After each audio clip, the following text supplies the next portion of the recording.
저는 캠핑을 다니면서 느끼는 게 캠핑장 가면 다 캠핑하는 사람이지 않습니까? 그게 마치 도서관 가면 다 공부하는 사람이고 병원 가면 다 환자고 이런 것처럼 저는 그렇게 느꼈는데 실제 사회생활 할 때 캠핑을 다니는 사람들은 참 극소수라는 것을 깨달았어요.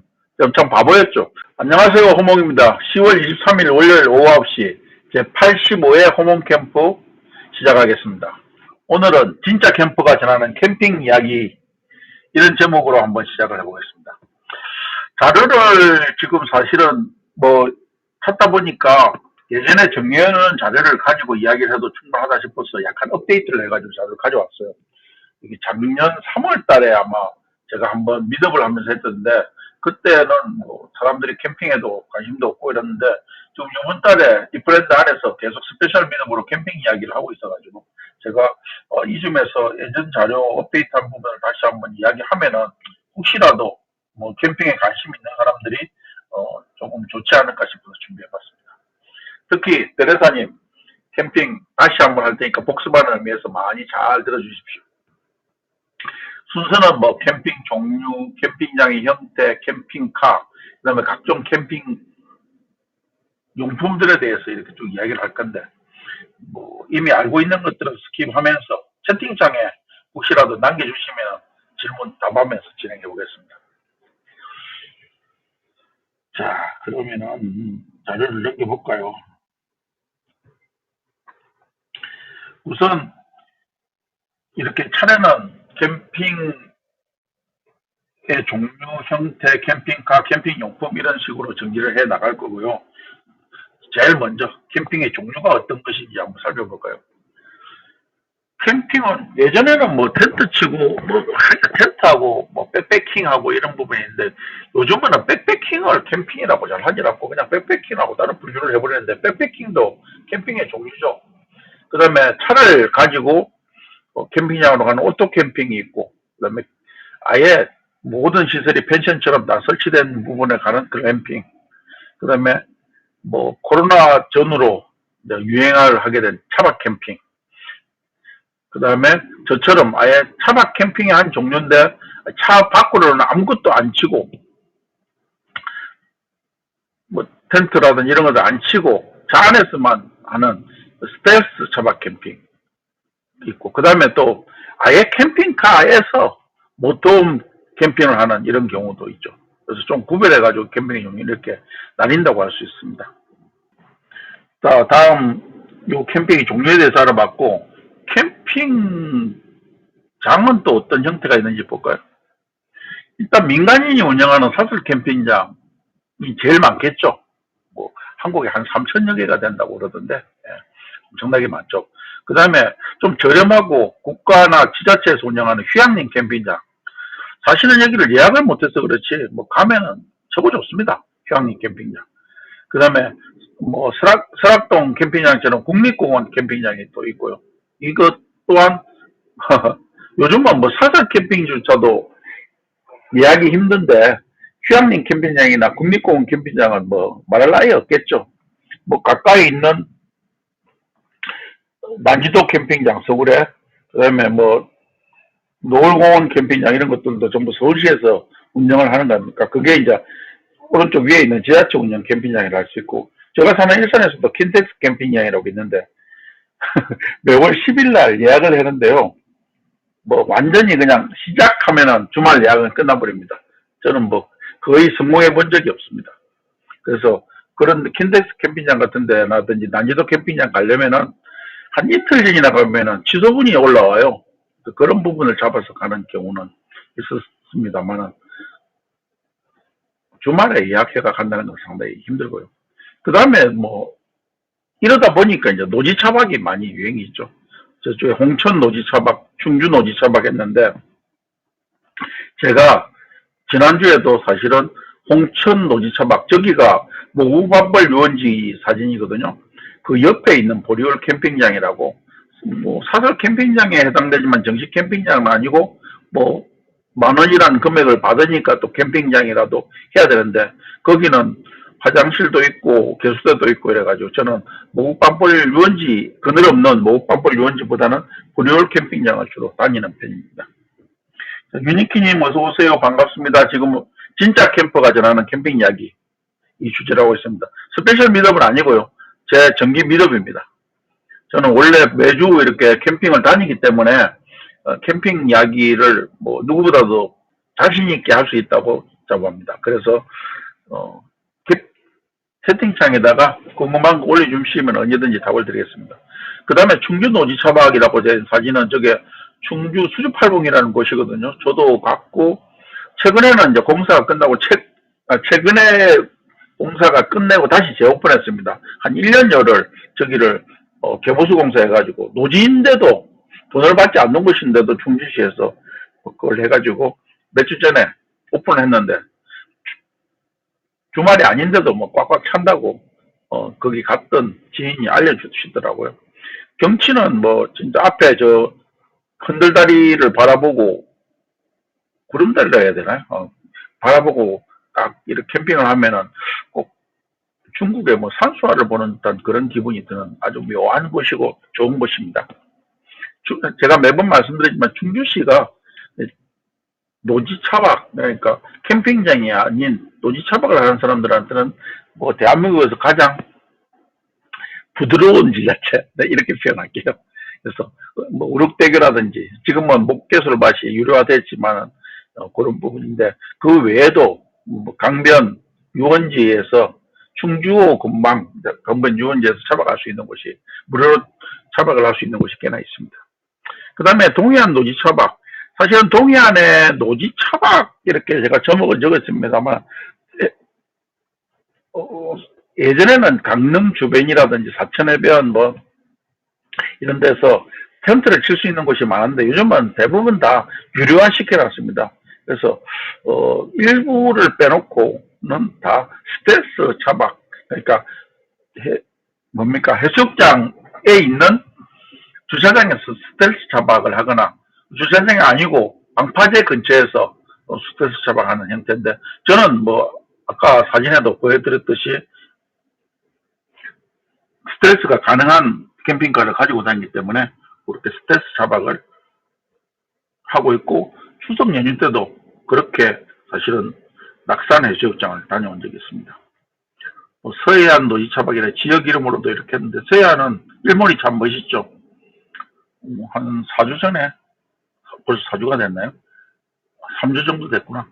서해안 노지차박은 아니고 사유지인데 거기에 노지차박지인 벌점포 옆에서 일몰을 바라보고 차박을 한 적이 있습니다. 캠핑카 종류에 대해서도 이렇게 이야기를 해보면은 뭐 차를 SUV 차량이라든지 뭐 승용차로도 가능하니까 견인해가지고 다니는 트레일러가 있죠. 이게 아주 작은 것부터 해가지고 제법 큰 형태가 있습니다. 트레일러가 있고 그보다 더 큰 이제 카라반 형태도 있고요. 트레일러도 카라반 펼쳐놨을 때는 카라반보다 훨씬 더 큰 트레일러도 있으니까 이 사이즈만 가지고서는 할 수 없고 어쨌든 이렇게 착착 접어서 다니는 것을 주로 트레일러라고 카라반은 견인해가 가지만은 그 자체로서 그냥 캠핑카처럼 생긴 것을 카라반이라고 그러죠. 그 다음에 포터 봉고 베이스에 우리나라에서 가장 많이 쓰는 또 캠핑카들. 그 다음에 미국식 모터미러 해가지고 대형 사이즈 좌우로도 이렇게 옆으로 벌어지는 그런 오라이언이라는 브랜드가 제일 유명한 브랜드인데 그렇게 모터홈도 있고요. 그 다음에 작은 차에는 뭐 데르사님도 레이 차량 이야기했는데 이렇게 레이 위에다가 뭐 텐트를 올려가지고 이렇게 루프 텐트를 올려가지고 하는 경우도 있고 이렇게 안 올리더라도 레이는 차고가 높아서 1인 차박을 하는 그런 분들도 많이 있습니다. 그 다음에 카니발 스타렉스 이게 또 우리 차박에서 가장 많이 사람들이 선호하는 차종에 속하죠. 그 다음에 조금 주차장에 안 들어가서 애로는 겪지만은 상대적으로 공간이 넓은 르노마스터나 벤츠, 스프린터 기반의 이런 캠핑카들도 캠핑장에 가면 많이 만날 수 있습니다. 다음은 캠핑 용품에 대해서 이야기를 한번 해볼까요? 그 사이에 요미고리 문자님, 사자수지님 들어오셨네요. 사자수지님은 오늘 미더블 안 하시나 봐요. 항상 8시에 미더블 하던데 제가 지켜봤는데 안 하시더라고. 다른 날로 옮기셨나? 오늘은 진짜 캠퍼가 이야기하는 캠핑 이야기 이렇게 해가지고 매주 캠핑을 다니는 제가 이렇게 어떻게 보면 이 브랜드 안에서 스페셜 미덕으로 캠핑 이야기를 많이 하던데 다른 분들 보니까 조금 캠핑 경험이 없이 카드라 통신으로 이렇게 캠핑 이야기를 전하는 분들이 많이 있어가지고 진짜 캠핑 이야기를 좀 해드리고 싶었어요. 그래서 예전에 이렇게 미덕을 하려고 정리했던 자료들 다시 보고 또 업데이트 해가지고 보여드리고 있습니다. 궁금하신 내용 있으면은 뭐 채팅창으로 이렇게 해주시고 혹시 마이크 필요하시면은 채팅창으로 요청하시면 마이크도 열어드리겠습니다. 하울링이 생겨가지고 지금 껐어요. 빨리. 캠핑 텐트 종류는 이렇게 원터치 텐트를 툭 던지면은 텐트가 전개되는 그런 텐트들이 있는데 보통 이렇게 캠핑장에도 간혹 많이 보이지만 그다지 많은 텐트는 아니고 저 텐트는 또 원터치 텐트이면 부피가 있어서 백패킹용으로는 또 저런 텐트가 아닙니다. 그래서 그런 텐트가 있고요. 그 다음에 꼬리 텐트라고 차 트렁크를 열고 SUV 차량이 되겠지 주로 이렇게 열어가지고 약간 트렁크에 연장된 거 해가지고 안에 있으면서 밖을 바라보거나 바람을 막아주거나 모기를 막아주는 이런 형태 텐트도 있는데 이렇게 텐트 치는 경우도 꽤나 있습니다. 초기 형태인데 저는 꼬리 텐트는 아예 처음부터 시작을 안 했었습니다. 그래서 지난주 보리올 갔을 때도 꼬리 텐트 치는 게 한 서너 개가 보였습니다. 그 다음에 제일 이제 많이 치는 게 카니바든 스타렉스든 일반 SUV 차량 글리세이드든 이렇게 차에 연결해서 지는 차박 텐트가 참 많은 것을 볼 수 있고요. 왜냐하면 차에 왔다 갔다 하기도 편하고 저 텐트는 거실 공간으로 쓸 수 있거든요.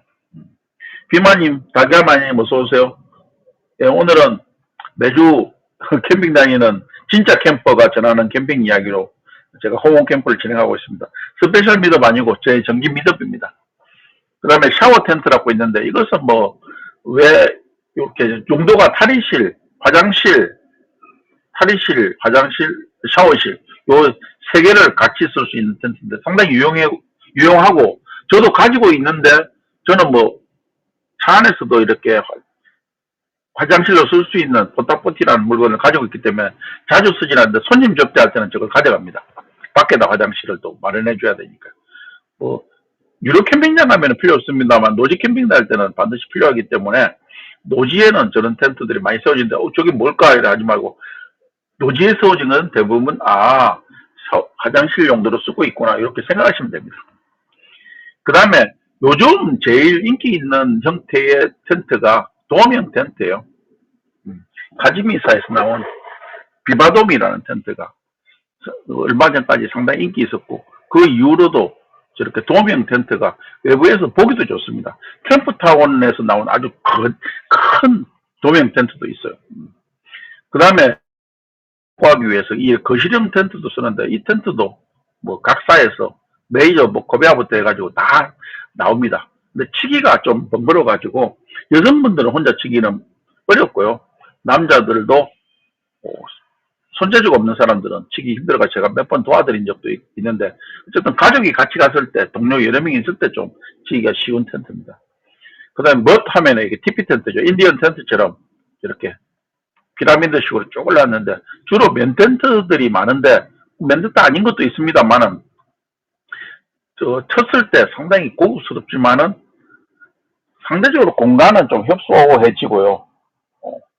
그 다음에 주로 면 텐트다 보니까 곰팡이 이런 부분에 좀 취약한 게 어려움이 좀 있습니다. 그 다음에 뭐 차박 텐트 이렇게 했는데 그냥 이거는 뭐 보고만 지나가죠고요. 쭉 있는데 제가 위에서 왼쪽에서 세 번째 사장 오토듀얼 팔레스 4 이렇게 한 게 아까 제일 먼저 제가 홍보 포스트에 있는 그림인데 그 제가 지금 가지고 있는 겁니다. 팔레스 4.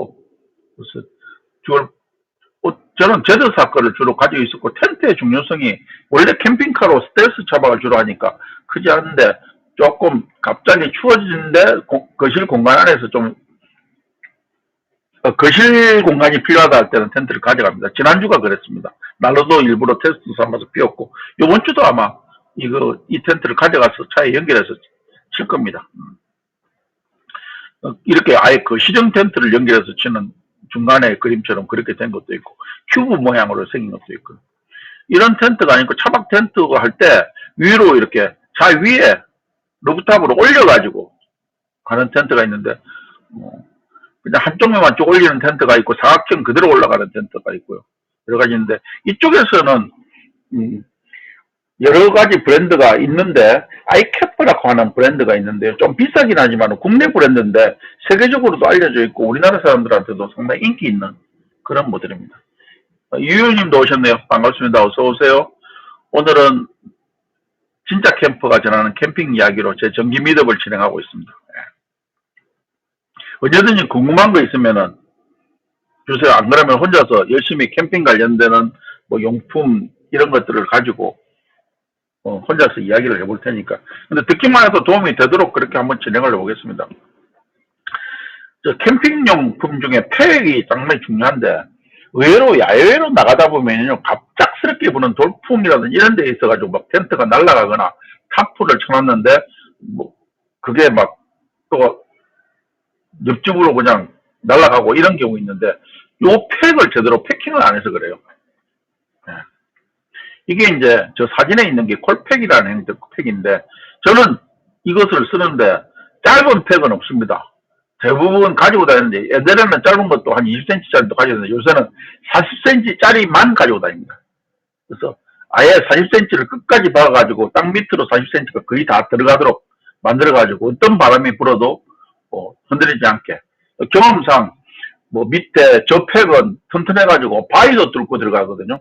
그래서 들어가는데 그 부분에서 아주 중요한 거고, 그 다음에 여기에 뭐 비너도 있고 옆에 보면 스프링이 달려있는 이런 부분인데, 이거는 이제 유로 캠핑장에서 데크에다가 팩을 묻히니까 그런 형태의 팩이라고 하죠.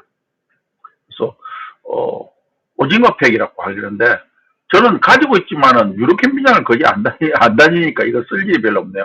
유로 캠핑장 이렇게 데크가 있는데 가더라도 저는 데크 밖으로까지 스트링을 빼가지고 이렇게 색을 박는 형태로 쓰고 있습니다. 잘 안 쓰고 있더라고. 저것도 비싸지 않으니까 당연히 팔리지도 않겠네요. 어쨌든 안 쓰는 문제는 자꾸 중고로 이렇게 내보내야 되는데 그냥 가지고만 있네요. 그 다음에 이 팩을 치기 위해서 망치가 필요한데 일반 망치로 써도 됩니다. 근데 좀 충격을 완화시키기 위해서 끝에 동으로 되어 있는 이 동망치가 사람들이 많이 쓰는데, 저도 이거 쓰고 있는데 충격이 조금 완화되는 것 같기도 한데 잘 모르겠습니다. 그냥 망치로 쳐도 됩니다. 그 밑에 있는 게 모래팩이에요. 모래는 이렇게 큰 팩을 쳐도 금방 모래가 지탱하는 힘이 약하니까 뽑히는데, 상당히 면적이 넓고 저렇게 구멍이 나 있는 팩을 쓰는데, 저것도 무조건 긴 것을 쓰는 게 최고 좋습니다. 그리고 칠 때 이렇게 직각 방향으로 박으면 금방 또 빠져버리니까 최대한 눕혀가지고 스트링이 당겨져도 잘 안 빠지도록 이렇게 해야 되고요. 제가 오른쪽 위에 그림 두 개 중에서 노란색 저 부분은 저렇게 팩에 걸어야지 밑에 비너를 걸어가지고 이렇게 치면 안 된다고 했는데, 진짜 이렇게 치는 분들 많이 있거든요. 근데 이 비너에서 밑에 스트링이 걸리면은 바람에 만약에 날려가지고 저 팩이 뽑혔을 때 저 살인 흉기가 됩니다. 근처에 지나가는 사람을 칠 수도 있고요. 옆에 있는 텐트에 저게 날아가 버리면 텐트 다 찢어집니다. 바람 불 때. 그래서 절대 비너에 연결 치지 말고 그냥 스트링을 저 고리에다가 걸쳐 놓으면은 탁 던지면은 이 팩이 분리가 돼 버리기 때문에 상대적으로 덜 위험하거든요. 그렇게 절대 비너에 그 콜팩에 있는 구멍에다 비너를 연결해서 스트링을 치지 말기를 바랍니다. 그 다음 밑에 있는 이런 그림은 텐트 사면은 플라스틱 팩이라든지 저렇게 뭐 두꺼운 철사라고 해야 되는 그런 부분에서 팩이 있는데 이건 못 씁니다. 있는 대로 그냥 쓰레기통에 버리시면 됩니다. 팩을 저게 또 쇠로 된 부분이고 무겁기 때문에 따로 이렇게 팩 가방을 가지고 다니는 게 파우치 형태도 있으니까, 저는 근데 파우치 형태도 가방도 있고 파우치 형태를 쓰다가 다시 조금 세미 가방 형태로 삼각형 가방을 들고 다닙니다. 저기 지금 사진은 없는데 그게 좀 편리하더라고요. 자, 호텔 주방장님도 어서 오십시오. 오늘은 매주 캠핑을 다니는 찐 캠퍼 캠퍼가 전해주는 캠핑 이야기로 하는데 지금 캠핑 용품에 대해서 이야기하고 있습니다. 언제든지 채팅창에 마이크는 꺼져 있어요.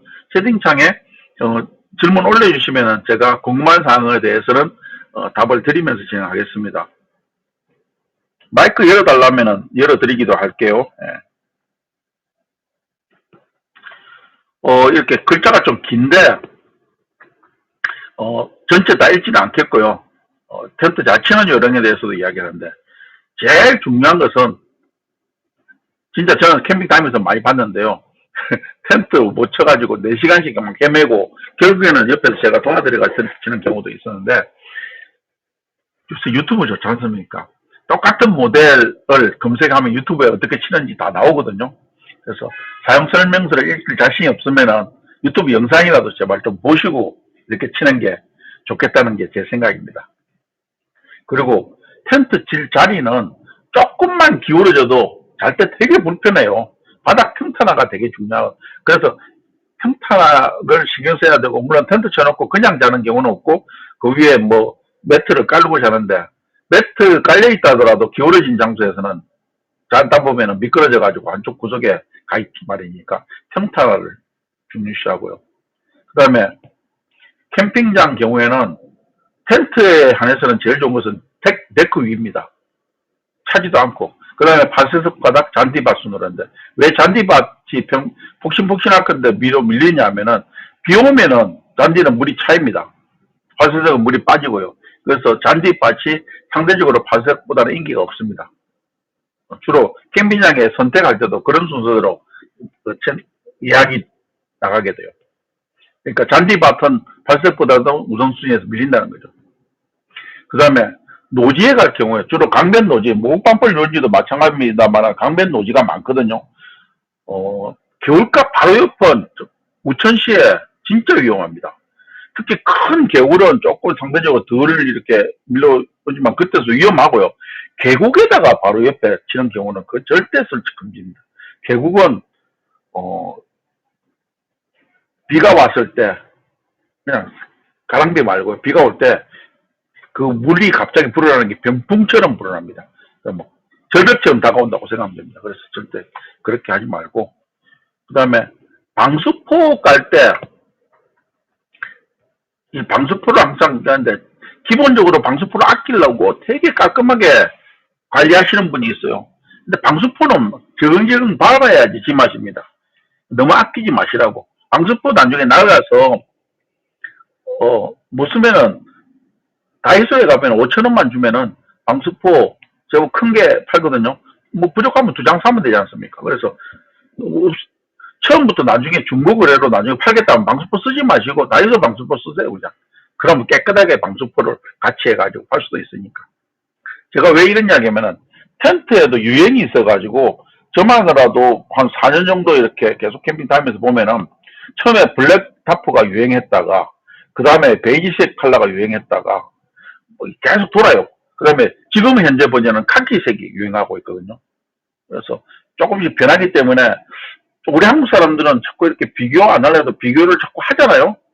그래서 캠핑장 가보면은 남이 텐트 치는 게 눈에 자꾸 보여요. 근데 내 텐트가 상대적으로 유행이 좀 떨어진 게 보면은 그러니까 조금 하다가 실적 나면은 중고 사이트에다가 이렇게 교체해 가면서 쓰는 것도 하나의 또 지혜가 아닌가 싶습니다.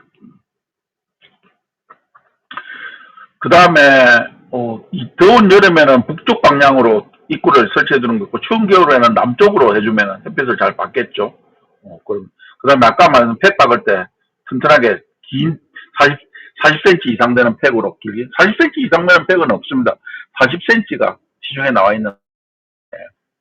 그 다음에 팩은 발엔 걸리지 않게 땅 끝까지 박아야 됩니다. 안 그러면은 이렇게 자꾸 가다가 걸려요. 옆에 사람들이. 근데 스스로도 걸릴 수도 있고. 그래서 그런 매너를 좀 지켜주는 게 필요하고요. 비 올 때 대비해서 물길 내주는 것도 필요한데 이거는 뭐 캠핑장 가서 파쇄색이라든지 잔디밭 이런 거 하면은 그런 경우는 없고 노지 갔을 때는 항상 좀 필요한 부분이고 노지에도 뭐 자갈이 있으면 그런 걱정은 없는데 흙에 칠 때는 이런 게 되게 중요합니다. 안 그러면 뭐 나중에 자고 일어나면 물바닥 되는 경우가 있으니까요. 그 다음에 텐트 옆에서 화롯대 피우면 물구멍 나는 경우가 있으니까 조금 그런 부분도 좀 주의해야 되고요. 그 다음에 텐트 철수할 때는 항상 말려서 이렇게 철수하는 그런 게 필요한데, 못 말리면은 방치해버리면 일주일 되면 곰팡이 쓸어버립니다. 그리고 냄새가 엄청나요. 그래서 항상 집에 아파트라든지 아니면 어디 말릴 수 있는 공간에다가 완전히 피칭을 하지 않더라도 줄에 걸어서 널어놓고 이렇게 한다. 뭐 이런 부분도 저는 아파트에서 뭐 휴방을 박아서, 지금 저 밑에 있는 사진 있지 않습니까? 이런 걸 박아서 그 베란다 그쪽 사이 공간에다가 휴방 여러 개 달아서 걸어놓으면 나도 잘 마르거든요. 뭐 그런 방법도 좀 일부의 노하우라고 할 수 있고요. 그리고 비를 맞은 텐트는 좀 일부러 큰 비닐을 하나 가지고 다녀가지고 거기다가 막 구겨 넣고 와도 됩니다. 그래서 집에 와서 바로 말려주는 게 중요하고. 다음 또 넘어가 볼까요? 사실은 1년 중에 거의 한 10개월 정도는 타프를 치고 생활한다고. 텐트보다는 타프가 저는 캠핑할 때 훨씬 더 유용한 도구라고 생각되거든요. 그래서 타프를 잘 쳐야 되는데 의외로 치는 경우가 좀 어려운데, 일단 종류부터 넥타 타프라고 해가지고 이런 사각형 타프가 있습니다. 헥사 타프, 육각형 타프인데, 저는 처음에 이 사각형 타프를 치다가 뭐 유튜브도 많이 보고 좀 치다 보니까 좀 멋스러움이 필요하겠다 싶어서 그늘을 막아주는 효용성은 좋은데 멋이 있어가지고 지금은 헥사 타프를 가지고 다닙니다. 뭐 큰 것도 있고 작은 것도 있는데, 그래서 헥사 타프가 있고요. 그다음에 스크린 타프라 해가지고 사방이 다 모기장하고 이렇게 막혀있는 타프인데, 이것은 손님 접대용으로 아주 좋습니다. 공간이 많이 있기 때문에. 그 다음에 타프 옆에 사이드월이라고 해서 바람을 막아주는 이렇게 치는 경우도 있고, 아예 그냥 타프하고 별도로 윈드 스크린으로 해가지고 개인 뭐 공간 확보, 남들이 이렇게 자기를 쳐다보는 이런 것들을 막아주기도 하고, 바람도 막아주는 윈드 스크린을 쓰기도 하는데, 타프 종류에서 지금 저 렉사 타프 밑에 보면은 까만색이고 헥사 타프 밑에 까만색이지 않습니까? 예전에는 저게 블랙 코팅 타프라는 건데, 저런 게 아니다가 요즘에는 뭐 대부분 다 사면은 블랙 코팅 타프를 사고 있고, 그렇게 저도 꼭 블랙 코팅 타프라고 사라고 이렇게 추천하고 있어요. 왜?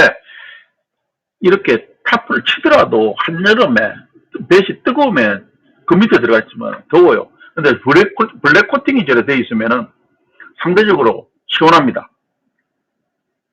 아주 여름에는 저거 쳐놔도 뭐 솔직히 덥습니다만은 그렇지 않고는 대부분 다 시원합니다. 그래서 블랙 코팅 타프가 그 햇빛 열 차단 효과가 크니까 저걸 추천하고 있습니다. 근데 스크린 타프 같은 경우는 블랙 코팅 타프 거의 없죠, 아마. 그래서 저는 100% 지금 당연히 블랙 코팅 타프를 가지고 있고,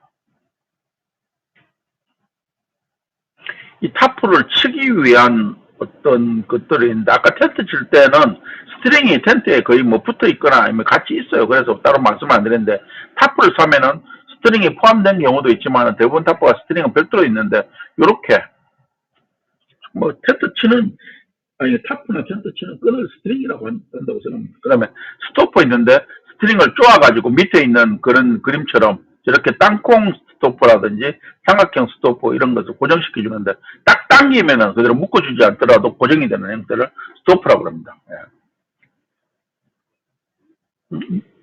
요리고미 문자님 나갔다가 다시 들어오실 것 같으네.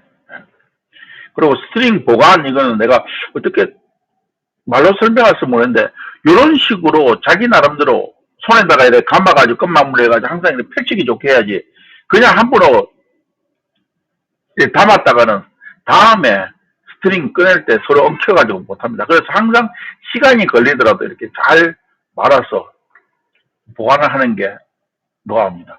그리고 스트링 줄이 밤에 되면은 아무 형광줄이라도 잘 안 보이는 경우가 있어요. 그래서 LED 가이드를 뭐 다이소에도 요새는 파는데, 캠핑 용품에서 사가지고 달아놓으면은 매너 캠핑에 해당되니까 남들 보기에도 좋고, 뭐 나도 좀 뿌듯합니다. 발에 걸리는 경우도 없으니까.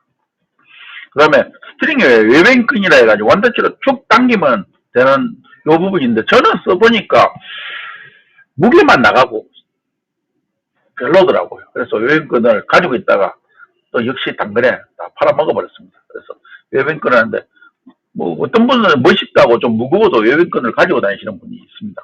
그래서, 뭐 어쨌든, 이렇게 스트링 끈을 가지고 하는데, 뭐 제가 조금 이따가 타프 치는 법을 좀 이야기했지만, 이게 좀 노하우가 좀 필요한 게, 텐트는 그냥, 텐트도 치기 어려워 하시는 분도 있지만, 타프가 특히 좀 어려워 하시는 분들이 많이 있습니다. 그래서 요거 나름대로, 그 다음에, 타프 또 용품 중에서 폴대가 있거든요. 타프는 그냥 천만 있으니까 기둥이 있어야지 쓸 거 아닙니까? 그 기둥에다가 줄을 묶어야지, 스트링을 묶어야지 쓸 거고. 그래서 이 조립식 폴대가 있는데 하나하나 이렇게 돼 있는 이런 폴대가 있는데, 저는 추천한 건 요거보다는 하나하나 꼽는 것보다는 뭐 안에 이제 고무줄로 엮여져 있는 그런 조립식 폴대도 있고 그냥 개별 분리된 조립식 폴대도 있는데, 안테나식 폴대라고 제가 이러는데, 이 스토퍼가 있어가지고 쭉쭉쭉쭉 뽑아가지고 스토퍼에 딱 하고 걸리는 이런 폴대를 추천합니다. 옆에 안테나식 폴대 조임형이라고 등산집 방위 같은 데 보면 조임형이 이렇게 있는데, 이것은 바람이 불고 갑자기 돌풍이 불 때 그 조임 부분이 훅 하고 내려가가지고 난처한 경우, 저도 경험했고 그런 부분을 저는 많이 봤거든요. 그래서 이런 것보다는 안테나식 폴대 스토퍼형이 제일 좋다. 그리고 저도 이것을 가지고 다닙니다. 뭐 길이는 2m 80, 다 펴졌을 때 기준으로 2m 80, 2m 10 있는데, 메인 폴대는 2m 82개를 쓰고, 각쪽에 뭐 사기처럼 한 4개 정도는 2m 10짜리를 쓰는데, 저는 모든 게 2m 80짜리를 가지고 길이를 줄여서 쓰고 있습니다. 뭐 따로따로 가져다니기 귀찮아서 그렇게 합니다. 그 다음에 뭐 실타프용은, 실타프는 가벼운 실리콘 타프를 가는데, 그때는 이렇게 무거운 텐트를 치는 경우가 없어가지고 경량 폴대를 쓰는 경우도 있는데요. 저는 이거 칠 때조차도 안테나식 스토퍼형 좀 굵은 폴대를 그냥 씁니다. 그래서 짐을 예를 들면 좀 줄이게 되거든요. 구분해서 가져다 짐 챙기기도 간단하고.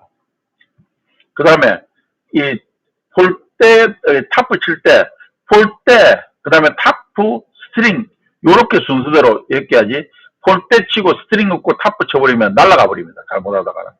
그래서 스트링을 항상 제일 위에 친다는 것을 기도해요. 그 다음에 폴대 가방 있는데, 뭐 저야 뭐 캠핑카 안에다가 폴대를 싣고 다니니까 따로 안 가지고 다니지만, 이렇게 폴대 가방도 들고 다녀야지 다른 캠핑 용품들이 상처를 입지 않고 할 수 있어. 따로 가방을 챙기시는 게 좋습니다. 다음 또 넘어가 볼까요? 이게 타프 잘 치는 요령인데, 타프 길이가 보통 5m, 뭐 5m 2, 30부터 50까지 해가지고 있고, 메타 타프 기준입니다. 4m, 뭐 4m 20, 30, 40 이렇게 있는데, 우리가 한 걸음 하면은 한 70cm 기준으로 이렇게 대충 정리를 하면 되는데, 그럼 5m면은 7, 7, 49, 한 8걸음 걸으면은 7, 8, 56, 5m 60이지 않습니까? 그러면 이 타프 긴 길이 방향이 돼요. 뭐 줄잡 필요도 없이 자기 걸음걸이를 해가지고 한쪽에다 막싱 딱 해놓고 쭉 걸어가서 그쪽에다가 볼대 하나 세우고 상대편에다 볼대 하나 세우면은 타프 길이 정도 됩니다. 조금 오차나는 것은 나중에 조정할 수 있어요. 그런 식으로 놓고 이렇게 치면은 제일 좋습니다. 이걸 되게 어려워해요. 그래서 자기가 가지고 있는 타프에서 이 길이가 얼마니까 어떻게 내 걸음걸이로 계산해가지고 어디에다가 팩을 먼저 박아야 되겠다. 왜냐면은 이 타프를 올려놓고 팩을 박는 게 아니고 다 길게 계산해 팩 박아놓고 볼트 세우고 그 위에다 스트링으로 조우는 그런 형태거든요. 예. 자, 우선 타프 치는 방향은, 타프는 그늘을 만들어주는 거지 않습니까? 예. 그늘을 만드는 되니까 제일 좋은 것은 나무 옆에다가 그늘을 확보된 데 치면은 타프 효율도 좋고 좋은데, 그런 데가 없는 경우에는 보통은 남북 방향으로 메인 폴트를 가지는 게 좋아요. 그러면 아침에 동쪽에서 해가 뜰 때 요 기울어진 방향에서 동쪽에 해가 지가 그늘이 좀 확보되고, 해가 질 때 서쪽은 또 반대쪽에 기울어진 방향으로 되기 때문에 남북 방향으로 이렇게 잡는 걸 추천을 합니다. 좋습니다. 그 다음에 메인 폴대 이 네 군데 팩을 딱 가지고 두 갈래로 스트링을 봐가지고 총 팩을 4개, 밑에 그림 나오지 않습니까? 그 가운데 길게 이렇게 있는 부분에 맨볼트 4개를 8걸음 걷고 2걸음 가고 또 좌우로 2걸음 가면은 이게 이제 메인팩 자리로 그러니까 대충 이렇게 계산하면 거의 맞아요. 그렇게 해가지고 폴대를 딱 메인 폴대 해놓으면은 가쪽이 모서리가 벌럭벌럭 거려서 절대 쓰러지지 않습니다. 저걸 쪼아놓으면. 나머지 팩은 그게 하나씩 당기면서 이렇게 박아주면은 상대적으로 되게 쉽게 팩을 박을 수 있는데, 실제 이렇게 말씀드려도 팩 박는 게 그렇게 쉽지만은 않습니다. 그래서 제일 경험이 많이 필요한 게 타프 치는 법입니다. 다음 장 한번 또 넘어보겠습니다. 캠핑 테이블러, 브릭스님도 오셨네요. 반갑습니다. 예. 오늘은 진짜 캠퍼가 전하는 캠핑 이야기입니다. 캠핑 테이블은요, 저는 가지고 있는 게 오른쪽 하단에 있는 알루미늄 롤 테이블을 가지고 있습니다. 무복제 테이블도 써봤고 미니 롤 테이블도 가지고 있고요. 뭐 이런 경우는. 근데 접이식 테이블 오른쪽 위에 왼쪽에 두 번째 이런 것들도 차박용으로 필요해서 가지고 있었는데, 그 다음에 폴딩 세트 상판도 여기에 나무판을 붙여가지고 테이블용으로 쓰기도 하는데, 예전에 거쳐왔는데 지금은 저한테는 적절하지 못해가지고 알루미늄 롤 테이블을 메인으로 쓰고 있고, 필요하면은 원터치로 이렇게 제가 또 가지고 있는 그 폴딩 테이블이라 해가지고 몰탕 의자 같은 그런 접이식 테이블 다이소 가면 5,000원에 팔지 않습니까? 그거 제 큰 버전이 있습니다. 그걸 테이블로 이랬어요. 그러면 쭉 들면은 그냥 쭉 들면은 접어지고 펼치면 그냥 바로 테이블이. 그래서 한 동작이라도 줄이기 위해서 저는 그런 테이블을 가지고 다니는데 상당히 유용하게 잘 씁니다. 그래서 근데 미니 롤 테이블을 또 가지고 다니는데, 이거는 뭐 사람을 초대한다거나 뭐가 준비할 게 많으면은 보조용으로 이렇게 쓰는 경우도 있고. 그 다음에 멋스러운 것은 아무래도 목재용 롤 테이블도 멋있고요. 그 다음에 아이언 메쉬 테이블도 요즘 유튜버들이 많이 가지고 다니는데 되게 멋있습니다. 근데 대신 아이언 메쉬는 금속이라서 되게 무겁습니다. 접이식 테이블 좌식, 그 다음에 입식, 이 부분은 아직도 쓰고 있는 사람 많습니다만은 조금 유행이 지난 그런 테이블 종류에 한다고 보고 있고. 그 다음에 버너 일체형 테이블이라고 이렇게 길게 있는데, 요거는 가족 단위로 하면은 여러 명이 갔을 때 이런 테이블이 있는데, 뭐 이것 또한 무게가 상당히 많이 나가기 때문에 짐 챙기는데 부담이 좀 되는 그런 테이블이죠. 그렇지만 아직도 가족 단위로 다니는 사람들은 차에 뭐 물건을 싣고 가서 전기하시는 게 좀 불편하더라도 이 테이블을 쓰는 경우가 많이 있더라고요. 네. 저는 처음부터 이런 타입은 아니었습니다. 부부가 같이 다니는 캠핑 스타일이기 때문에 이렇게까지 일체형으로 된 것은 필요가 없었습니다.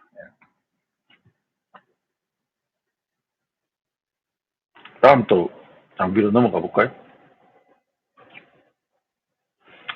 의자가 진짜 중요합니다. 저는 캠핑을 처음에 하시고자 하는 사람들한테 제일 먼저 사갖고 하는 게 캠핑 의자입니다. 뭐 텐트도 매트도 아닙니다. 일단 승용차에도 이 2개 정도, 아니면 뭐 둘이 가면 2개 이렇게 항상 트렁크에 싣고 다니다가 경치 좋은 강가라든지 뭐 어디 있으면은 의자만 펼쳐놓고 차 옆에서 앉아가지고 뭐 사가지고 간 커피라도 한 잔 딱 하고 나면 그게 서브 캠핑이 아닌가 싶어요. 그렇게 뭐 일몰도 볼 수도 있는 거고. 그래서 그런 것이 즐겁고 그런 힐링하는 시간들이 즐겁다면은 그때 캠핑을 도전해봐도 좋을 듯 합니다. 뭐 한가한 공원 가가지고도 이렇게 앉아있을 수도 있고. 이 캠핑이 코로나 직후부터 유행되면서부터 호수공원이 있지 않습니까? 거기 문화가 많이 바뀌었어요. 예전에는 매트 깔개를 깔고 잔디밭이라든지 이런 데 위에서 그냥 전부 다 좌식으로 앉아가지고 거기 음식 펼쳐놓고 먹고 했는데요. 어느 순간 아까 보여드린 테이블하고 이렇게 캠핑 체어를 가지고 앉아가지고 입식으로 저기는 오랫동안 앉아있기는 이게 훨씬 좋지 않습니까? 우리가 식당도 옛날엔 자식 식당들이 많았는데 지금은 전부 입식으로 다 변경되어 있지 않습니까? 장례식장 또한 마찬가지고. 그만큼 이제 입식 문화에 우리가 익숙해졌는데 몇 년 사이에 그렇게 문화가 바뀐 것 같아요. 이제는 어디 공원에 가도 이렇게 체어를 내어놓고 앉아있는 모습이 전혀 낯설지가 않다. 이런 부분이죠. 제가 이거 접이식 의자 해놓고 이렇게 나왔는데, 요 목욕탕 의자 같은, 요게 갑자기 이름이 생각 안 나는데, 큰 사이즈가 있습니다. 아주 큰 사이즈. 브루클린이라고 하는데, 브랜드네요. 그 큰 사이즈를 저는 요것을 테이블로도 씁니다. 앉으면 안 돼요. 조금, 무게를 줄이기 위해서 두껍지는 않거든요. 앉으면은, 저같이 약간 몸무게가 나가는 사람들한테는 그냥 무너져 버립니다. 그래서 주로 식탁 용도로 쓰는 그런 의자, 테이블도 있습니다. 한마디로 접이식. 제일 흔한 게 릴렉스 체어죠. 근데 이 부피가 좀 나가서 무게가 나가서 캐리하는 데는 조금 불편하지만은 나왔을 때 제일 편한 의자가 릴렉스 체어입니다. 원터치로 바로 펼쳐지니까요. 그 다음에 암체어 형태도 이런 낚시하는 사람들이 주로 많이 선호하는데 이것도 좀 필요한데 부피가 나가는 게 한 가지입니다. 그 다음에 이제 조금 멋을 좋아하는 사람들은 목재 릴렉스 체어 이런 것들인데 그냥 릴렉스 체어보다는 무게가 더 많이 나가고 관리하는데 좀 힘들기도 합니다. 그래서 천들이 대체로 그냥 일반 방수천이 아니고 뭐라죠 면텐트 천처럼 그런 데 가지고 곰팡이 관리도 좀 잘 해야 되고요. 그 다음에 폴딩 체어 있는데 저는 릴렉스 체어도 있고 폴딩 체어도 있는데 이거 말고 경량 체어 헬리녹스 이것처럼 요렇게 생긴 버전의 좀 큰 사이즈도 가지고 있거든요. 근데 이게 조립하는데 좀 시간이 걸려요. 그래서 얼마 전에 저 위에 목재 릴렉스 체어 옆에 있는 폴딩 체어를 또 구비를 했습니다. 이걸 원터치로 그냥 펼치는데 부피가 크기는 한데 원터치라는 게 묘미가 있고 상당히 앉았을 때 엉덩이가 편하거든요. 그래서 좀 부피감을 양보하는 대신 편안함을 추구해서 두 개를 사가지고 이번 캠핑 때도 저희 가져갔습니다. 지금 그러고 보니까 캠핑카 안에 저 체어도 있고 이 경량 체어도 있고 의자만 해서 6개나 되네요. 너무 많은데 좀 처분해야 되겠습니다. 그다음에 낚시하는 사람들이 많이 쓰는 바베큐 체어 요것도 있고 포터블 체어도 있는데 이런 경우는 불멍할 때 좀 낮은 의자가 처음에 불 지피고 아니면은 또 식사 준비를 할 때는 너무 큰 의자보다 낮은 의자들이 필요한데 이 접이식 의자부터 바베큐 체어, 포터블 의자 이런 것들이 좀 유용할 때가 많더라고요. 저는 바베큐 체어도 있고 포터블 체어도 있고 다 있지만은 포터블 체어는 요새 거의 안 들고 다니고 바베큐 체어는 접었을 때 공간이 좋으니까 이거는 가져도 됩니다. 접이식 의자는 어떤 용도로 쓰냐면은 제가 물통을 올려놓는다든지 이렇게 바닥에 바로 안 놔도 되니까 그런 용도로 좀 쓰기도 하고요. 그래서 의자인데 사람이 앉는 것만 아니고 여러 용도가 있다고 생각하시면 됩니다. 바베큐 체어 이외에도 아이스박스라든지 이렇게 올려놓기도 하고 합니다. 버너 종류도 참 많네요. 그러고 보니까 초기에 부피를 줄이기 위해서 코베라에서 나는 풍뎅이 버너라고 닉네임이 붙어진 요 버너를 많이 쓰는데 요즘에는 요 작은 버너인데도 아주 모양이 좋게 이거는 실속형 버너이기 때문에 그 모양이 없었는데 식당에서 쓰는 버너의 축소형이라고 생각하면 됩니다. 근데 지금은 좀 멋지게 폼도 나고 파스텔 컬러로 이렇게 멋진 버너들이 많이 있습니다. 그냥 진짜 아무것도 없으면은 초기에 캠퍼들은 집에 있는 부탄가스 버너 가지고 다니면 됩니다. 가스는 똑같이 쓰는 거니까요. 그 다음에 밑에 이렇게 하늘색으로 된 이소가스 버너도 많이 쓰는데 저는 이 광년 버너라는 어떤 버너를 지금 메인으로 쓰고 있는데 여기는 이소가스 버너도 쓸 수 있고 부탄가스 부탄가스도 쓸 수 있습니다. 근데 메인은 이소가스로 주로 써가지고 쓰고 있습니다. 그 다음에 해바라기 버너라는 버너가 있는데 이름이 해바라기 꽃 모양이라서 해바라기 버너가 있는데 집에 있는 LPG 통의 축소용을 집에 요새는 안 쓰죠. 옛날에는 썼지만 이렇게 소형 LPG 통 위에다가 버너가 같이 설치된 일체형입니다. 가방도 있습니다 보통. 근데 요게 왜 유용하냐면은 부탄가스 버너나 이소가스 버너는 한겨울에 불이 잘 안 붙어요. 붙는다 하더라도 이 부탄가스가 잘 얼어버려 가지고 화력이 잘 안 나옵니다. 그랬을 때 이 해바라기 번호가 큰 역할을 하는데, 무게는 무겁지만 한번 충전해 놓으면은 뭐 1년을 써도 끄떡없습니다. 그래서 그렇게 하는데, 다만 가스 충전하는데 일반 LPG 가스 충전소에 충전이 안 돼요. 그래서 약간을 도시 외곽으로 넘어가 가지고 그 검색해 보면 나오는데, 제가 이 전국에 있는 가스 번호 이거 충전소 자료 가지고 있으니까 나중에 요청하면, 필요하면은 요청 드립니다. 상당히 겨울에는 유용한 번호고요.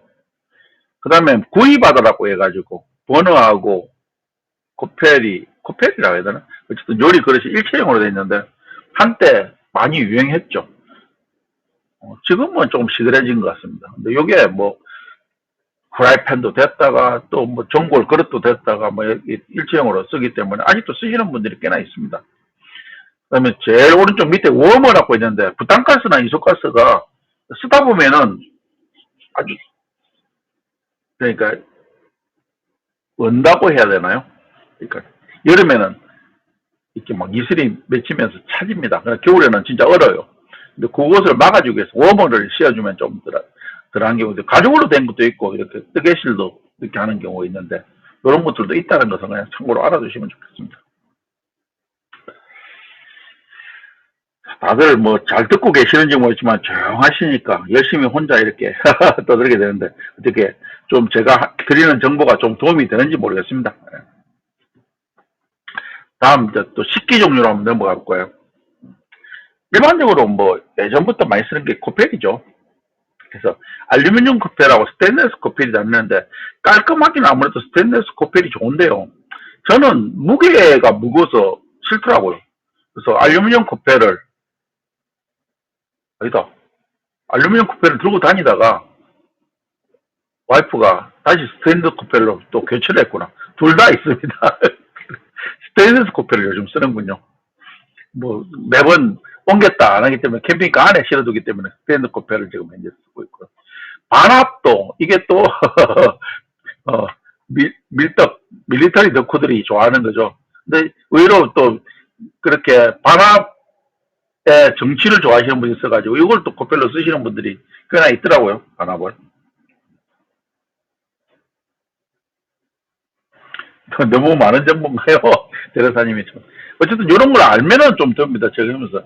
그 다음에 저는 이렇게 코펠은 지금 스테인리스 코펠 드는데 이거 다 안 씁니다. 그 안에 있는 컵들도 있는데, 가지고는 다 이제 뭐 손님을 접대할 때 쓰는 정도인데, 이것도 다 또 어떻게 하나의 주머니 속에 다 들어있는데, 빼기도 그래서 그냥 같이 다니는데 그냥 코펠 중간 사이즈만 거의 쓰고요. 시에라 컵을 오히려 더 많이 씁니다. 근데 이 시에라 컵도 저 손잡이가 접히는 게 있고 안 접히는 게 있는데, 안 접히는 것은 용접이 되어서 수납이 할 때 좀 걸리는 그런 감이 있어가지고 단점이 있는데, 또 접히는 것은 어떤 단점이 있는가 하면은 저게 빠져버려요, 손잡이가. 그러다가 뜨거운 국물을 막 엎어질 경우도 있는데, 그래서 조금 좋은 시에라컵은 저게 빠지지 않게 스토퍼가 있는 경우가 많이 있습니다. 그래서 반드시 사용할 때 그러고, 그래서 일체형을 쓰면은 뭐 간단하게 그런 형인데, 저는 접히는 형태를 쓰고 있습니다. 그래서 스토퍼가 있는 형태를 쓰는데, 이거 시에라 컵도 그렇고 전부 다 티타늄 형태 나오고, 밑에 지금 티타늄 컵 나오지 않습니까? 요게 엄청 비쌉니다. 반합이. 그렇죠.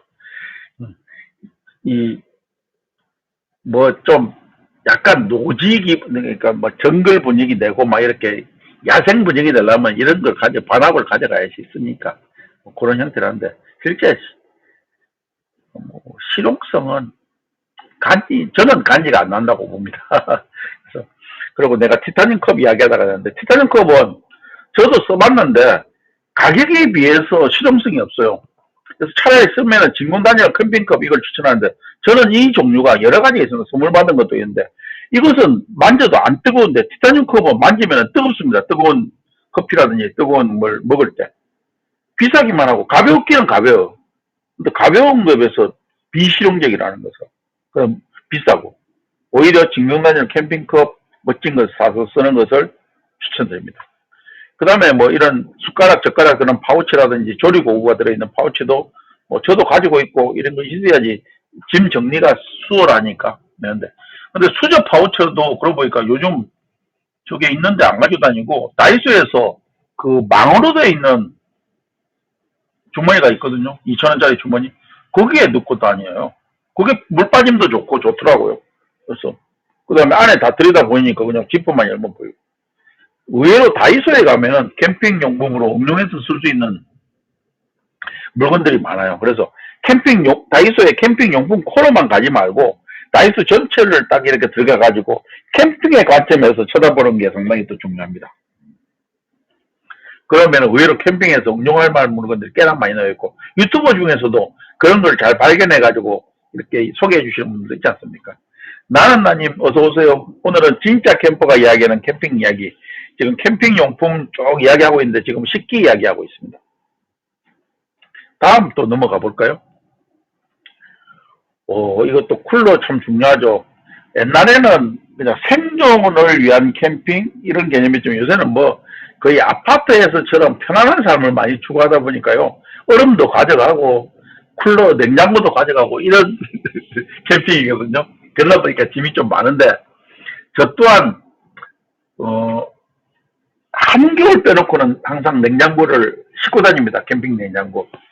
그래서 지금 도메틱 냉장고를 갖고 하는 게 이쪽에 위쪽 사진 오른쪽에 두 번째 하는 게 제가 가지고 있는 이 조금 비싼 냉장고인데 미국에서 냉장고 가장 유명한 냉장고입니다. 근데 이 알피쿨이라는 게 중국산인데 이것도 상당히 시험역에서 많은 사람들이 쓰고 있어서 저는 이것도 되게 추천해요. 뭐 가성비 좋아가지고. 그다음에 쿨링백은 따로 살 필요는 전혀 없다고 생각합니다. 여름에 맥주 사면은 쿨링백 주지 않습니까? 그거 모아놨다가 한 2개쯤 들고 다니다가 유용하게 쓰시면 됩니다. 아주 더운 여름 아니면은 여기다가 아이스팩 넣고 이렇게 음식 같은 거 보관해도 하루 정도는 잘 견디니까요. 아이스팩 다 넣으면 얼음 사다가 넣으면 되는 거고. 그 다음에 쿨러가 아무래도 쿨링팩보다는 좀 오래 가죠. 이 쿨러가. 한 2배 정도는 더 냉기가 잘 유지되는 것 같습니다. 그 다음에 대용량 쿨러, 이런 쿨러 종류. 워터저그가 한 2년 전에 엄청나게 인기 있어가지고, 막 저거 못 사가지고, 스탠리 워터저그 못 사가지고 난리를 친 적이 있었는데, 지금은 흔하게 쓸 수 있고. 근데 이거 써보니까 저는 원래 워터저그가 얼음물을 넣어두는 그런 부분에서 한 3, 4일 정도 이렇게 얼음이 안 녹기 때문에 가져가는데, 저희는 물을 처음부터 채우지 않습니다. 아예 얼음만 채우고 갑니다, 보통. 그러면 3일 동안 얼음이 그대로 놓여있고, 녹은 물을 마시기도 하고, 얼음만, 그냥 얼음 저장고로도 주로 쓰고 있는 거예요. 얼음을 만들어주는 아이스메이커라나? 그것을 써본 적도 있는데, 전기도 필요하고, 얼음 자체가 너무 약해요. 그래서 저는 가지고 있다가 별로 효용성이 떨어져서 오히려 매각을 해버렸습니다. 그 다음에 얼음을 얼려줄 때는 작은 얼음보다는 큰 얼음이 좋은데, 제가 지금 마지막 사진에 보면은 저게 배달 음식 시키다 보면 저 통에 국이라든지 밥을 넣어가지고 많이 오지 않습니까? 저 사이즈가요, 저 워터저그에 넣기 아주 좋습니다. 저기다가 얼음을 얼려가지고 꼭 하고 하면은 젤리포 빠지듯이 이렇게 빠져가지고 빠지기도 좋고 해서 저거 여러 개 얼렸다가 워터저그에 넣어놓으면은 더 오랫동안 얼음 상태로 유지되거든요. 그래서 그렇게 넣어다니면 좋습니다. 그 다음에 쿨러에 이렇게 필요할 때는 아예 막 얼음 이렇게 1.8리터를 아예 얼려가지고 일주일 이상 얼려가지고 하루 얼린 거하고 일주일 이상 얼린 거하고 녹는 그게 다르거든요. 그래서 일주일 동안 얼려가지고 쿨러에 넣어가야 되고, 냉장고 속에서도 처음부터 아예 이것을 넣어놓으면은 조금 쉽게 냉각이 되더라고요. 전기 낭비도 좀 덜하고 하니까 그런 용도로 좀 용량에 따라서 500ml짜리를 넣든지 1.8리터짜리를 같이 넣어주는 것도 좋습니다. 이게 아이스팩이 따로 필요 없이 저희들은 이 아이스팩을 거의 안 씁니다. 그 쿨러를 가지고 다닐 때도. 겨울에도 또 우리가 뭐 시원하게 먹기 위해서 저는 이렇게 플라스틱 쿨러가 아닌 뭐라나 쿨링백처럼 생긴 대용량 쿨러를 가지고 다니는데 그 속에 주로 이렇게 얼음물을 얼려가지고 아이스팩 대용으로 써가지고 마시기도 하고 아이스팩 용도로 쓰기도 하고 이런 식으로 좀 운영했었는데, 그게 또 공간도 줄이고 물건을 하나라도 들어가져 가니까 좋고 유용하게 하는 그런 팁이 아닌가 싶습니다. 또 이 랜턴이 중요하죠. 뭐 거기 뭐 가로등이 있는 것도 아니고 캠핑장이야 이렇게 가로등이 있는 캠핑장도 있지만 보통 어두우니까 되는데 단순히 어둠을 밝혀주는 그런 용도로도 쓰지만은 또 감성 캠핑을 위해서 이렇게 많이 씁니다. 그래서 대부분 옛날에는 석유 랜턴도 있고 파라핀 랜턴도 있는데 일부 진짜 호사가들 아니면 이런 건 잘 안 가져다닙니다. 되게 관리하기 힘들거든요. 닦기도 힘들고. 근데 비싸기는 엄청 비쌉니다. 저런 거 하나 몇십만 원씩 합니다. 지금 살려면은. 그래서 대부분 다 저런 모양의 LED 램프를 많이 가지고 다닙니다. 밑에 LED 감성 랜턴 이렇게 해가지고. 지금은 이것은 조금 진짜 석유 랜턴이나 파라핀 랜턴처럼 생긴 랜턴도 있으니까 여기 가성비가 좋으니까 이런 거 쓰는 것을 추천하고 나는 번거로워도 진짜 아날로그 감성을 원한다. 그럼 할 수 없죠. 뭐 석유 랜턴이나 파라핀 랜턴을 가지고 다니야죠. 그렇게 쓰는 것도. 그 다음에 진짜 밝고 효용성적인 것은 이런 형태 LED 랜턴이죠. 이게 뭐 크레모아, 루메나 이랬는데 이 두 개 브랜드가 상당히 유명하거든요. 특히 크레모아가 유명하죠. 캠핑 전시회 같은 데 가보면 크레모아 관이 엄청나게 가장 큰 관을 차지하고 있다 해도 관이 아닙니다. 그만큼 사람들이 많이 찾기도 하고 랜턴 외에도 뭐 선풍기 같은 것도 나오고 이렇게 하는데 한 개가 랜턴 하나가 보통 뭐 10만 원대가 훨씬 넘으니까 이거 하나 살 돈이면 일반 가성비용 랜턴 서너 개 삽니다. 그 다음에 어두운 데 어디 다닐 때는 헤드랜턴 이런 것들도 좀 필요하죠. 그래서 이것도 건전지 넣는 것보다는 충전식을 추천합니다. 그래야지 좋으니까요. 커플 달걀만요. 그렇게 오셨네. 그 다음에 모기 방멸 랜턴 저희들도 예전에 많이 썼는데 이걸 켜놓으면 위로는 포충제라 그러죠. 모기가 가서 이렇게 붙는 그런 역할도 하고 밑에는 또 랜턴 역할을 하니까. 근데 참고로 모기 퇴치 랜턴 이렇게 있는데 저는 이거 가지고 있습니다만은 한번 써보고 안 써봤어요. 무게만 하고 별로. 근데 이 LED 색상 중에서 전구색이 있고 형광색이 있는데 하얀색을 형광색이라고 그러고 전구색은 옛날 백일전구색같이 약간 노란색을 띠는 게 배경색인데 LED 랜턴을 살 때는 반드시 저는 전구색이 같이 되는 한마디로 형광색도 있고 전구색도 흰색과 노란색이 동시에 되는 그런 랜턴들이 많거든요. 그걸 사라고 추천해드리고 싶어요. 왜? 흰색, 밝은색은 벌레들이 엄청 모여듭니다. 근데 노란색은 상대적으로 잘 안 붙습니다. 그래서 이 모기 퇴치 랜턴은 모든 게 다 노란색입니다. 모기가 노란 불빛을 싫어한대요. 그래서 그 전구색이 든 그 기능인데 저는 사실은 외부에서 랜턴을 켤 때 거의 다 전구색을 켭니다. 뭐 분위기도 그게 더 좋고요. 근데 아주 밝은 환경을 원할 때 텐트 안이라든지 이럴 때는 그냥 전구색보다는 또 흰색을 켜는 경우는 있습니다만 90%는 전구색 랜턴 형태로 켜고 있어요. 앵두전구 이 외에도 뭐 있는데 이거는 장식용으로 쓰는데 뭐 보통 충전식 배터리를 이용해가 쓰기도 하고 이런데 분위기 내는 데는 좋아가지고 그래도 여러 가지 이런 장식용 랜턴 앵두전구가 가장 오랫동안 인기를 얻는 것 같습니다. 저도 가지고 다니는데 어쩌다가 한번 이렇게 설치를 합니다.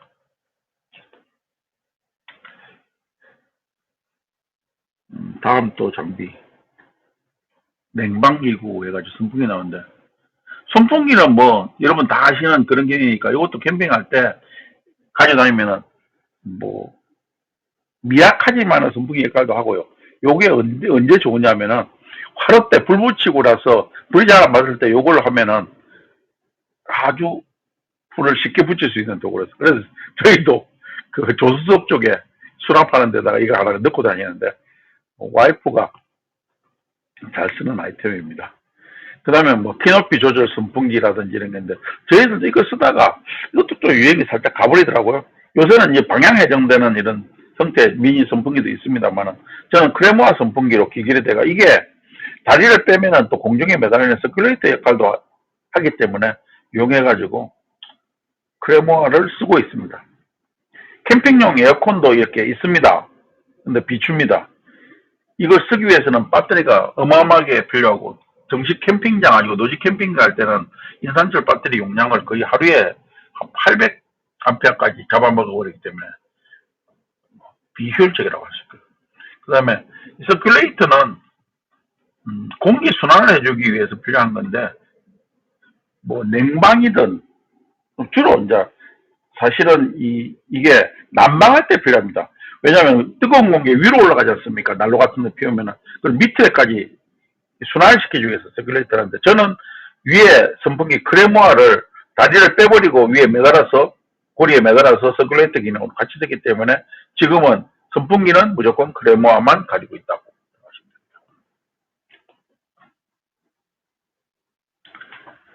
와, 이야기 하다 보니까 저도 모르게 10시를 넘겨버렸네요. 아직도 자료 많이 남았는데. 이렇게 난방기구도 있고, 침대도 있고,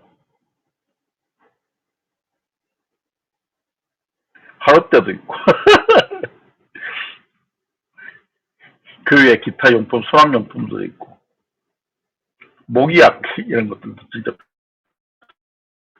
예, 뭐, 시간이 지났으니까 계속 할 수 없고, 뭐, 질문들이 거의 없이 이렇게 혼자 이렇게 드렸네요.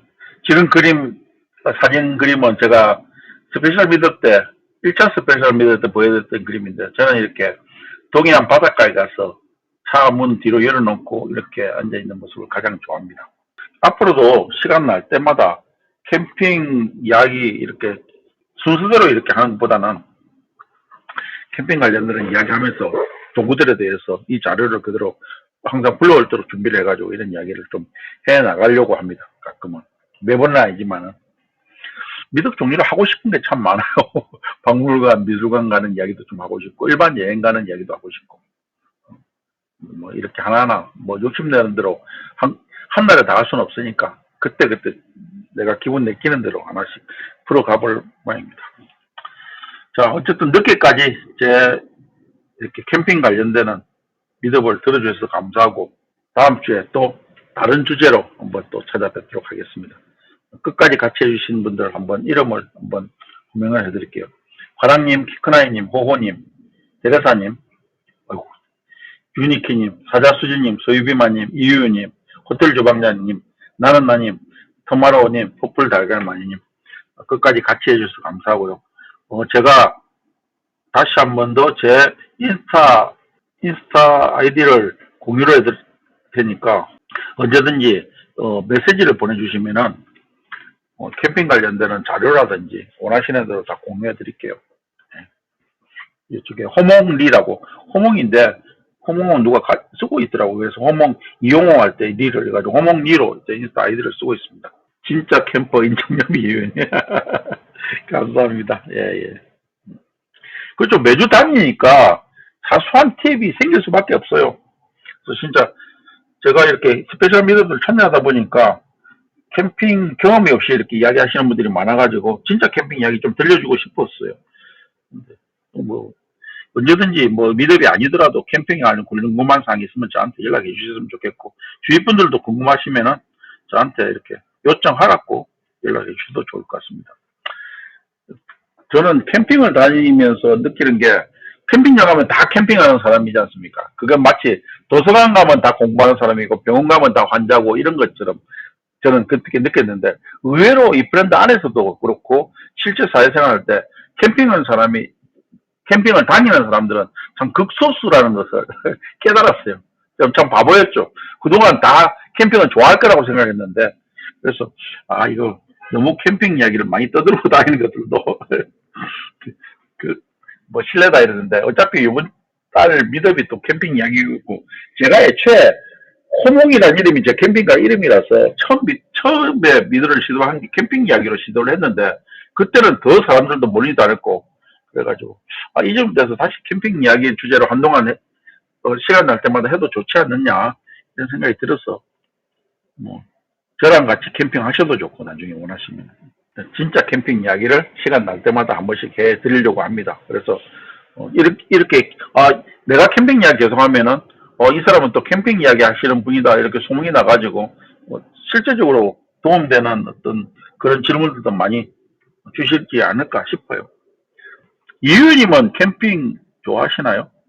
저는 캠핑 가서는 또 맨날 커피를 잘 열심히 갈아가지고 내려 먹으면서 이 의원님 생각을 가끔 합니다. 내 주위에 또 커피 전문가가 한 분 계신데, 저는 그렇게 좋아하진 않죠. 오늘 낮에도 캠핑 미업 하는데 잠시 들어가 봤는데, 하시는 양반도 4년 전에 캠핑 간 2년 전이라 했나? 이야기를 하면서 지금은 안 다닌대요. 잠시 보류. 애들이 크면 캠핑 잘 안 다닌다고 하면서 보류했던 것 같은데, 캠핑은 불편함을 감수하고 다니시는 거고, 그 불편함을 즐기는 거라고 생각해요. 맞아요. 갈아 마시면서. 캠핑은 무조건 가서 딱 갈아가지고 드립커피로 마시는 게 최고입니다.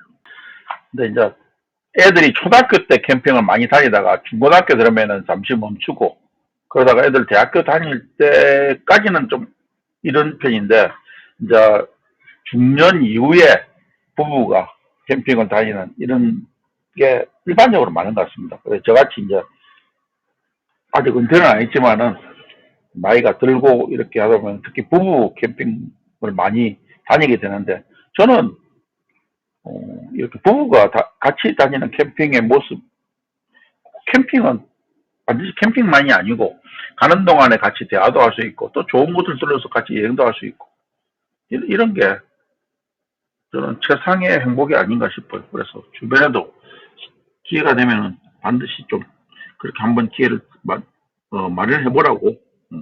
애들도 근데 애들은 좋아할 수도 있고 안 좋아할 수 있으니까 그렇게 하다가 이제 어느 순간 가기 싫다면 억지로 데려갈 필요가 없는 것 같아요. 제일 중요한 게 저는 제일 중요한 게 커뮤니케이션 소통이라고 생각되거든요. 그래서 이렇게 캠핑이든 여행이든 사실은 그 가서 뭘 구경한다기보다도 소통을 위한 시간을 확보하는 그런 의미에서 상당히 좋은 것 같다는 생각이 들어요. 그래서 특히 캠핑이 낚시도 있고 뭐 등산도 있고 여러 가지 있지만은 캠핑은 어떤 곳에 정박을 하면서 생각을 많이 하게 되는데 그 시간을 통해서 아이들하고 또 이야기를 하면은 분위기가 달라지고 또 맛있는 음식도 있고 이러니까 훨씬 애들한테 전달하는 메시지도 호소력 있게 전달되지 않을까 이렇게 생각도 해봅니다. 근데 많은 캠퍼들이 보여주는 모습은 그렇지 않아요. 캠핑 가서도 애들은 자기들끼리 스마트폰 하고 있고요. 어른들은 따로 술을 열심히 즐기고 있고 이런 모습을 많이 봤습니다. 그게 뭐 다는 아니겠죠.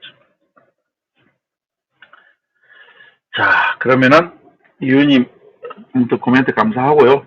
다음 주에 또 뵙도록 하겠습니다. 다들 안녕히 가십시오.